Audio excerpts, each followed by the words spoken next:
I'm blessed and I know it.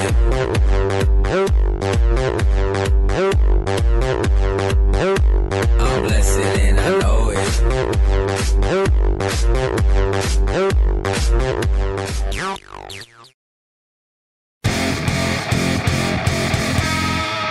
So, Nightmare Fuel already addressed this video, and I don't usually cover videos that I know other YouTubers have covered, but I'm going to make an exception in this case because I found this clip infuriating.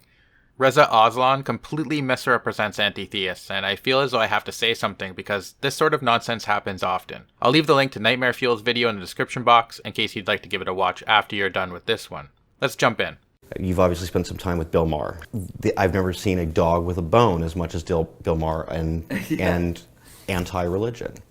Where do you think that sort of tenaciousness for a lot of atheists comes from when dealing with people of faith? First of all, let me fix the a lot of atheists part, because we now actually have data on this. So Bill Maher, I've written a lot about this. He's quite open about it. He's not an atheist. He's an anti-theist.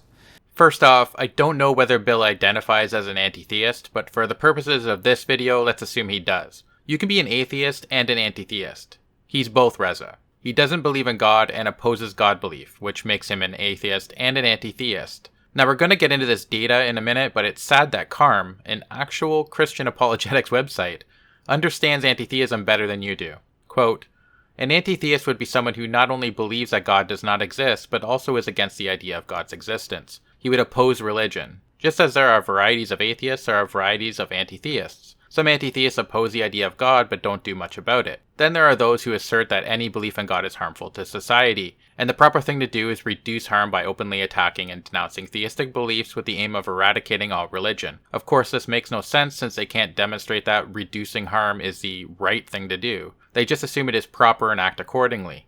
Anti-theists, like atheists, don't have any objective moral standard. Anyway, atheists have no belief in any god or gods, weak atheism, where anti-theists work against the idea of God's existence, strong atheism. All anti-theists are atheists, but not all atheists are anti-theists." End quote.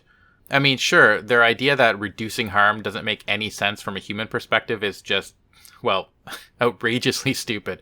But at least they realize that you can be an atheist and an anti-theist at the same time. I also enjoy the fact that the way the CARM article is written, it appears like the author agrees that religions cause harm, but his main beef with anti-theists is that we supposedly can't objectively show that reducing harm is the right thing to do. Anyway, I'm getting sidetracked here. And the difference between an atheist and an anti-theist is an atheist doesn't believe in God. An anti-theist believes that religion is an insidious evil. It's an irrational force in society, and it needs to be removed forcibly if necessary. No. I suppose it's possible that there are a few anti-theists out there that believe we should forcibly remove religion, but I've never run into one.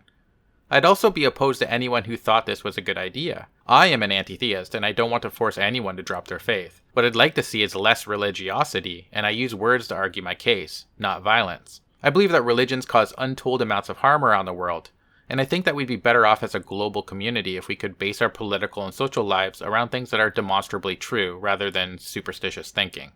That's what Bill Maher is. That's what Sam Harris is. That's what Richard Dawkins is. And these guys are on TV, they make a lot of noise, but they're extremists. And for, I think, many, many years, a lot of American atheism was defined by these groups. Then we started doing research and studies and surveys on American atheism because it is growing at a very rapid pace in the United States. And what we discovered was only about 15% of self-described atheists in America ascribe to anti-theism.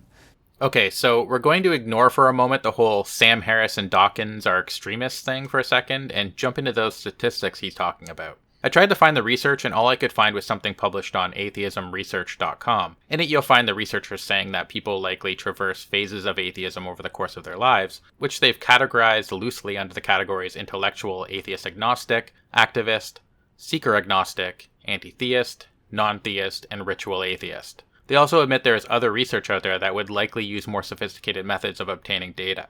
I don't know about you, but that signals to me that we should be taking this research with a grain of salt. And considering we have people like Reza here spreading misinformation about anti-theism, which seeks to smear them as extremists, Is it any wonder that only a smallish fraction of atheists are willing to label themselves as anti-theists? So they are actually the minority voice.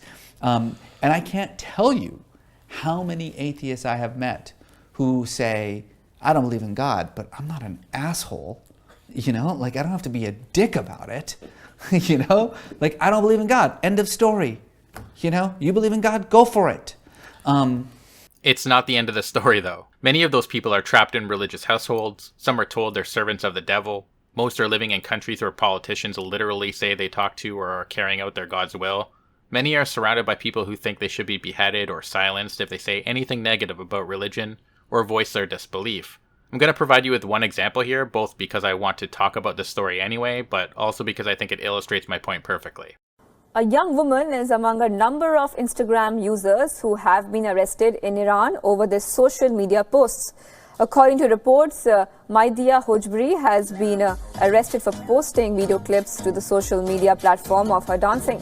The woman is the only detainee to have been named out of others arrested. Her Instagram account had over 600,000 followers before it was taken down by authorities.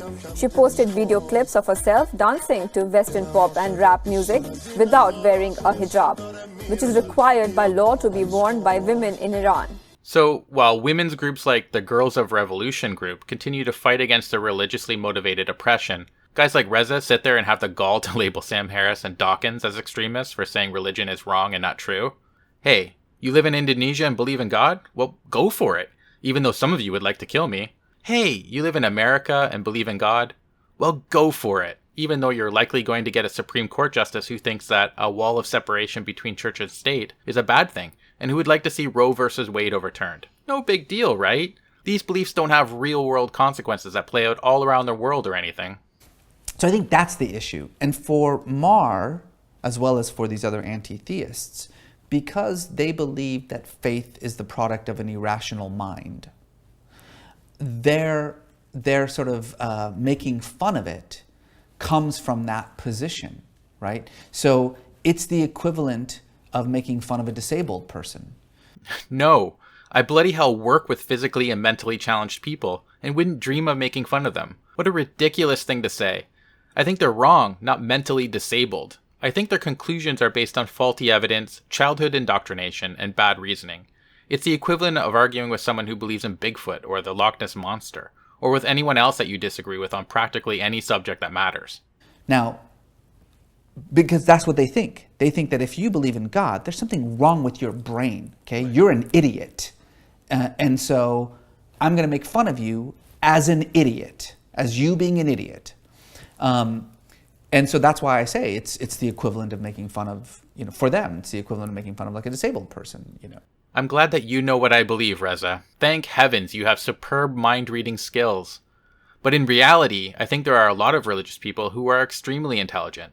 I just think they're wrong about this one subject. You can be highly intelligent and hold beliefs or ideas that are demonstrably false, especially when you live in a global culture that privileges those bad beliefs and shelters them from criticism.